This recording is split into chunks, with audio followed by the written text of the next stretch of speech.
Welcome. In this video, I'll show you two ways to add a note to a transaction in Spendee. First up is when you're trying to add a transaction manually, and the second option is by adding a note to an existing transaction. Okay, so first one, adding a transaction manually, could be an income or expense. So for example, just for expense right here, I'm going to go ahead and select bills and fees like so.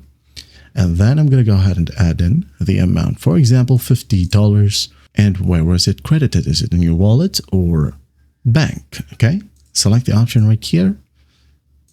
And once done, select the date. For example, today, yesterday, or a specific date. Just tap on it. Okay, maybe Friday. Now here we have the write a note section. Just tap on it. Let's say, for example, it is a electricity bill.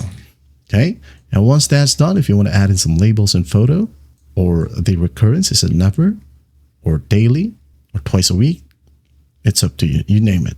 Just tap on it. You have the option right here. Okay, and once that's done, go ahead and tap on add transaction, and this transaction right here now got a note. Now, for example, this one doesn't got a note. Okay, you're going to want to go to your timeline and tap on the transaction that doesn't have any note. Tap on it and just write a note into it. Okay. Say, for example, bought a bag. All right. Tap on save changes. And once done, you're good to go. That is it. I hope this video helps, and I'll see you in the next one.